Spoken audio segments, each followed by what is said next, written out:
Good morning, church. So this is our Tuesday devotional. We did Psalm 24 yesterday, and now we'll be stepping into Psalm 25. We're going to be splitting this in half. And so for the next 2 days, we'll be in 25. Psalm 25 is another one in those series of acrostic psalms. So they're taking every letter of the Hebrew alphabet and starting a phrase with that. It's interesting when we hit those, and today was the first time that I had to take several minutes to actually match up where the message, where I wanted to stop the message in relation to where I wanted to stop it in the NRSV. So a very different translation from Peterson today. I do like it, but it's a different phrasing, and that can be a good thing for us. You might want to, and there's several Bible resources online. The one I predominantly use is Bible Gateway, and if you want to look at the translations together, you can put those side by side.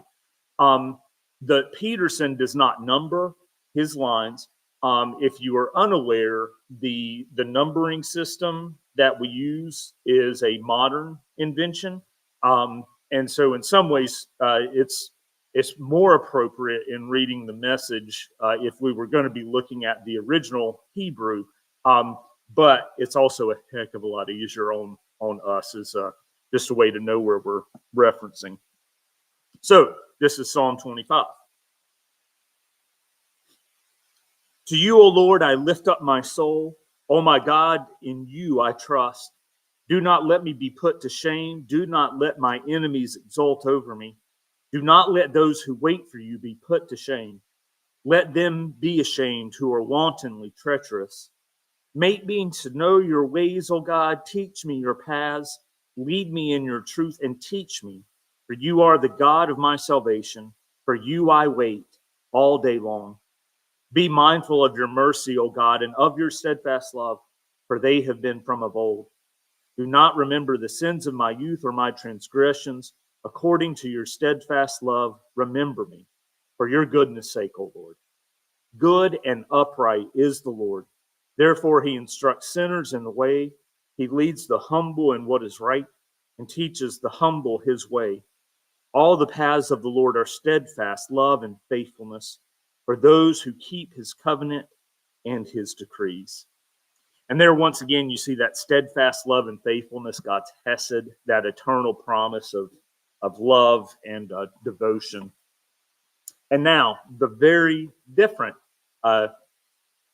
Psalm 25 from the Message. My head is high, God held high.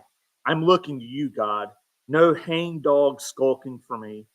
I've thrown in my lot with you. You won't embarrass me, will you? Or let my enemies get the best of me? Don't embarrass any of us who went out on a limb for you. It's the traitors who should be humiliated. Show me how you work, God. School me in your ways. Take me by the hand. Lead me down the path of truth. You are my Savior, aren't you? Mark the milestones of your mercy and love. God, rebuild the ancient lands. Forget that I sowed wild oats. Mark me with your sign of love. Plan only the best for me, God. God is fair and just. He corrects the misdirected, sends them in the right direction. He gives the rejects his hand and leads them step by step.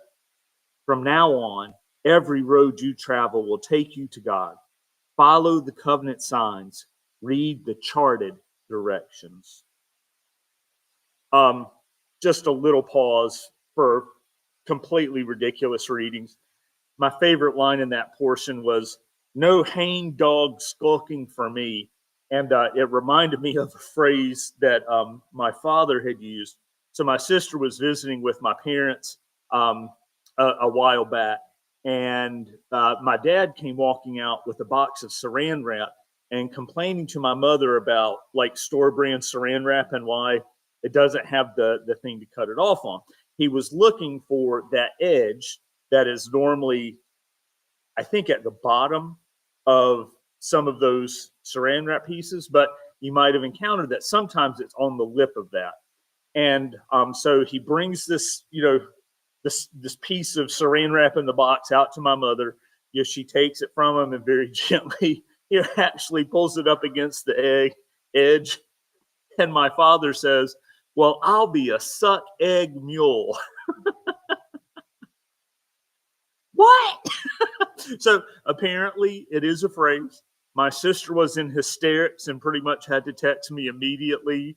I've never heard the phrase in my life, but people verified that it's a thing. So today, no hangdog skulking. Do not be a suck egg mule, and may we all continue to follow God's path to life and to true living. Have a great day. We'll see you guys later.